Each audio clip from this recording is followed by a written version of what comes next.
Teman-teman tahu gak kenapa es bisa mencair saat diletakkan di luar kulkas? Dan kenapa air bisa mendidih hingga berubah menjadi uap saat dipanaskan? Ternyata semua ini terjadi karena pengaruh suhu dan kalor. Tapi, apa sih sebenarnya suhu dan kalor itu? Apakah keduanya penting dalam kehidupan kita? Nah, penasaran kan? Disimak terus ya videonya, karena saya, Sabila Putri Amalia, akan menemani kalian belajar memahami konsep suhu dan kalor, mengenal alat dan skala pengukuran suhu, memahami perpindahan kalor, serta perhitungannya. Langsung saja yuk, kita masuk ke materi yang pertama. Suhu merupakan derajat dingin dan panasnya suatu objek. Misalnya, saat siang hari, matahari bersinar terang dan membuat tubuh kita terasa hangat. Atau, saat hujan turun, udara akan terasa sejuk dan membuat tubuh kita menggigil. Untuk mengukur suhu suatu objek, kita membutuhkan alat yang disebut dengan termometer. Secara umum, ada 3 jenis termometer yang sering digunakan, yaitu termometer inframerah, termometer digital, dan termometer raksa.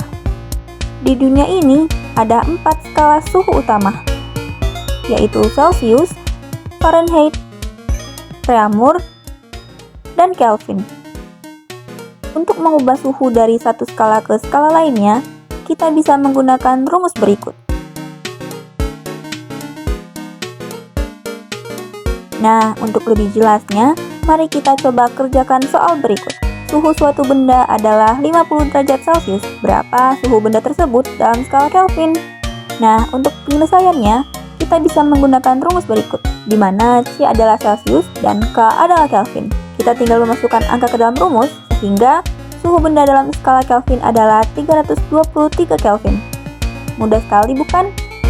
Teman-teman juga bisa coba mengerjakan soal berikut menggunakan rumus yang sudah kita pelajari, agar lebih memahami konsep konversi suhu.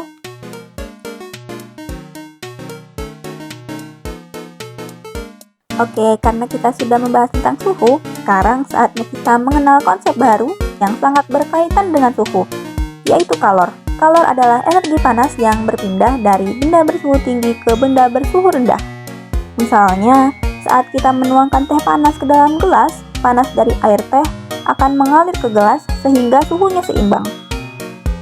Satuan kalor dalam satuan internasional adalah joule, tetapi sering juga dinyatakan dalam kalori. 1 kalori setara dengan 4,18 joule. Untuk mengetahui jumlah kalor yang diterima atau dilepaskan oleh suatu benda, dapat menggunakan alat yang bernama kalorimeter. Atau bisa juga dihitung dengan rumus berikut. Nah, untuk lebih jelasnya, yuk kita coba kerjakan contoh soal berikut. Sebuah benda bermassa 500 gram memiliki kalor jenis 0,8 joule. Jika suhu benda naik dari 25 derajat Celcius menjadi 75 derajat Celcius, berapakah jumlah kalor yang dibutuhkan? Untuk menyelesaikan soal ini, kita bisa menggunakan rumus Q sama dengan M dikali C dikali delta T. Selanjutnya, kita masukkan nilai yang sudah diketahui. Q sama dengan 500 dikali 0,8 dikali 50, sama dengan 20.000 joule. Teman-teman bisa coba mengerjakan soal berikut menggunakan rumus perpindahan kalor yang sudah kita pelajari, agar lebih memahami konsep perpindahan kalor ini. Nah, dari pembelajaran hari ini, kita telah memahami bahwa suhu adalah ukuran panas dinginnya suatu benda, sedangkan kalor adalah energi panas yang berpindah dari benda bersuhu tinggi ke benda bersuhu rendah. Suhu dapat diukur menggunakan termometer dan dinyatakan dalam berbagai skala. Kalor memiliki satuan joule dan kalori, serta dapat diukur menggunakan kalorimeter. Demikianlah pembelajaran kita hari ini tentang suhu dan kalor. Semoga materi ini bermanfaat dan menambah wawasan teman-teman semua. Terima kasih banyak sudah menyimak video ini. Saya, Sabila Putri Amalia, pamit undur diri.